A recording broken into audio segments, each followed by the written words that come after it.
दोस्तों बीपीएससी शिक्षक बहाली को लेकर के आज सुबह जो अतुल प्रसाद हैं बीपीएससी के चेयरमैन उनके तरफ से सिलेबस को लेकर के एक ट्वीट किया गया था जिसमें इन्होंने साफ कर दिया था आप लोगों के लिए कि अगर आप शिक्षक बनने वाले हैं तो आप ये मान के चलिए कि आपको जो बिहार बोर्ड का सिलेबस है और साथ ही साथ जो एनसीईआरटी का सिलेबस है दोनों में सामंजस्य बिठा करके आपको पढ़ना पड़ेगा। और अगर आप शिक्षक बनने वाले हैं तो ये मान के बनिए कि आपको न सिर्फ बिहार बोर्ड का सिलेबस का नॉलेज होना चाहिए, साथ ही साथ जो एनसीईआरटी है या फिर कोई और भी बोर्ड है तो उसका भी नॉलेज आपको होना चाहिए। और इस ट्वीट के बाद इतना ज़्यादा बवाल मचा, जो भी अभ्यर्थी हैं उन्होंने एक तरह से कहिए तो ट्वीट का बरसात कर दिया कि हमें जो डिटेल्ड सिलेबस है वो चाहिए। अगर दोस्तों मैं आपको सच्चाई बताऊं तो जो बिहार बोर्ड 11th-12th है इसका अगर आप सिलेबस कहीं भी खोजने जाएंगे सिर्फ बिहार बोर्ड बीएसईबी का 11th-12th का सिलेबस तो आपको इस ब्रह्मांड में तो कहीं सिलेबस मिलेगा ही नहीं। एक पीडीएफ आपको घूमता हुआ मिल जाएगा जो कि आपको इनके साइट पे मिलेगा, वो अभी का नहीं है, वो 2007-9 का है। आप ज़रा सोच के देख लीजिए कि कितना समय पहले का वो सिलेबस है। और समस्या ये नहीं है अभ्यर्थियों के बीच में कि हमें क्या करें कैसे करें, ये समझ में नहीं आ रहा है लोगों को कि आखिर हम किस सिलेबस को फॉलो करें।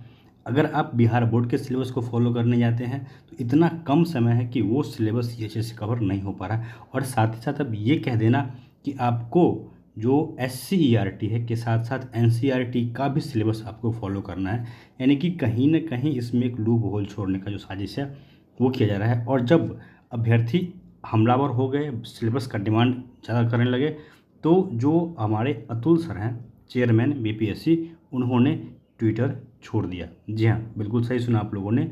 जो अतुल सर हैं अभी से कुछ देर पहले इन्होंने ट्विटर से बाय बाय कर लिया है। ट्विटर को एक तरह से कहिए तो इन्होंने इस्तीफा दे दिया है। आप इनके ट्विटर हैंडल जो इनका है अतुल पी मेल, यहाँ जाएंगे तो आपको कुछ भी नहीं मिलेगा।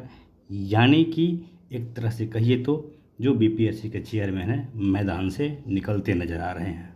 बाकी देखने वाली बात ये होगी कि आखिर सिलेबस को लेकर के भी कोई क्लैरिफिकेशन आता है बीपीएससी की तरफ से, या फिर अंधेरे में तीर मार मार के ही अभ्यर्थियों को तैयारी करना पड़ेगा।